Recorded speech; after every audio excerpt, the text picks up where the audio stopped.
lovers and dreamers. It has been a minute. And I know, please forgive me, there's been a lot of pretty crazy life changes for me. All good, I promise. I know it's a little late to be saying like, I hope you guys had a great holiday, but I hope you guys had awesome holidays.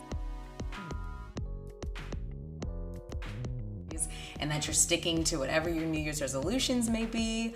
I'm still working on mine as far as like fitness, drinking more water, you know, taking care of my locks, you know, really getting into this YouTube thing and like creating videos and getting better and better every day. So I wanted to share with you guys one of my most exciting life updates. On Christmas Eve, my boyfriend of 2 years proposed to me. I know, I've been like this all like, I mean, it was like the sweetest proposal ever. I had no idea he was gonna do it.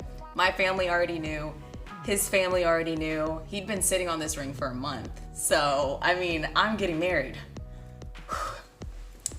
You know, as a kid, I didn't think I'd ever get married. I thought like maybe 28, 30, but at 24, I'm engaged. Like, and I couldn't be happier. He's the sweetest guy ever, and you know, he'll never ever watch my videos because I like to keep them a secret from him, but I could not be happier. So I just wanted to share that with you guys. In other news, like as far as this video and what we're gonna be talking about, I got an awesome comment from one of my, I hope she's a subscriber, actually I have no idea. Well, she commented on one of my videos. I think it was the one on why I love interlocking. And she asked me some really good questions and kind of gave me the idea for this video, which is going to be an up close and personal just view of my locks, my parts. I'm literally just going to be showing you like all up in here. And I won't be talking too much, I promise, because I know I've gotten some comments on the music being a little too loud in the background, which I'm working on. I'm working on it. But she also had some follow-up questions that I wanted to answer before getting into that. So her first question was, what rotation do I use in my, like when I'm retightening my hair? And you know, luckily I'm coming off of a fresh retighten. I retightened my hair like last weekend. Yeah, I kind of start to lose track. Once I'm done, I'm like, oh, okay, 6 hours of my life I'll never get back. But the rotation that I use is actually, you know, it should be clockwise, but now that I'm doing it in my head, I think I go counterclockwise. And that's like pretending that the back of my head is the face of a clock. So when I'm retightening my hair, I go in at the, matter of fact, I have a needle right here. When I have my little interlocking tool, and this answers another one of her questions, this is my favorite tool to use. I wish that this hole was a little bit bigger, but you know, my dreads are so long now that I literally just put the very tip of my dreadlock through it, and that's enough for me. I don't need to put my entire lock through here. But when I'm retightening, of course you're gonna be difficult today. All right, get in there, thank you. All right, so when I'm retightening, I don't go like too much into this, but I'll go this way, which if you're looking at a clock again, so 12's here, 6 is here, 3, 9. I go towards 9 o'clock, and then I pull it through and I go to 6 o'clock, and then 3 o'clock, and then 12 o'clock. I hope that makes sense to you guys, and that you guys could actually see what I was doing. So again, I go in at 9 o'clock, 12 o'clock, 3 o'clock, 12 o'clock. All right. And so yeah, so this is the tool that I use. I have these in like a bunch of different colors. I think I bought them at like an arts and crafts, like Walmart, Hobby Lobby, something like that. They were really cheap. I mean, they were like $1. I know some people probably use more expensive retighten tools. I've never seen a need to. This gets the job done perfectly, and it's not so big that it disrupts my parts or makes me feel like I'm pulling or yanking my hair out. So even though I want this hole bigger, I'm glad that it's smaller, because when I pull it through, it doesn't like rip up any hair or anything like that. It's very smooth, no catching.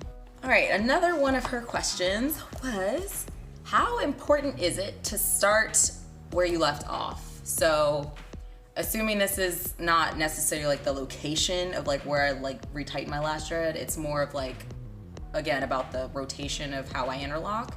It's not important at all. It doesn't really matter. I mean, it's more important to keep track of, you know, did I go 12 last time and should I go 6?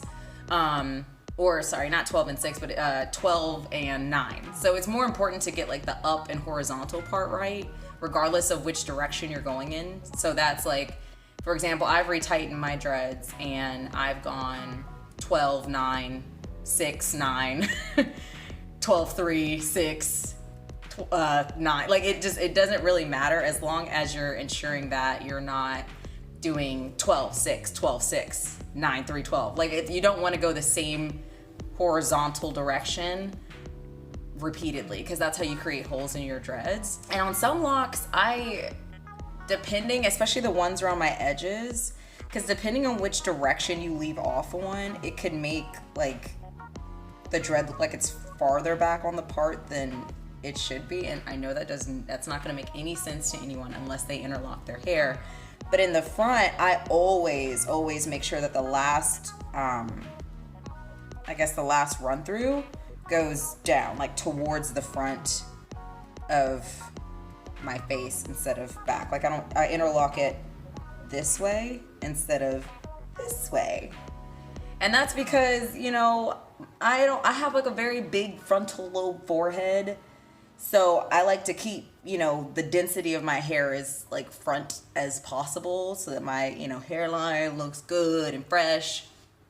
Even though, you know, I don't do like the gelling down of the edges at all, but that's just the method that I use. It may not look different to anyone, but I can tell a difference. So that's just what I prefer. But no, it doesn't matter where you left off in the rotation.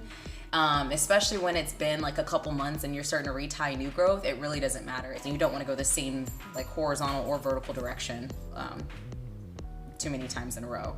You want to make sure you're at the very least hitting 12 and 9 consistently. So yeah, that's pretty much the most important part. I know some people do like a 3-point rotation. Some people do 4-point rotation. I do whatever direction I didn't go in the first place direction rotation. So that just works for me because, I mean, eventually on hour 4, you start to lose track. You just do. So as long as it's interlocked and it's tight and there's no holes, I did it as right as I needed to do it. There's no like secret code or specific way, or, you know, if you go the wrong direction, it's not the end of the world. You're not gonna lose the lock. And I already answered the question about my favorite tool. That is what you call a yarn needle. It's not a knitting needle, it's a yarn needle. So if you guys prefer to use that, or drop down below what kind of tools you guys prefer to use when you're interlocking. With my little sister, I'd probably use a yarn needle, even though I 2-strand twisted her hair. I know some people use a crochet needle. I would never, because I've heard nothing but bad things, negative things about a crochet needle, specifically because it snatches and snags the hair when you pull it through, and I'm not having any of that. So without further ado, I'm gonna give you guys your up close and personal view of my locks. Stay tuned.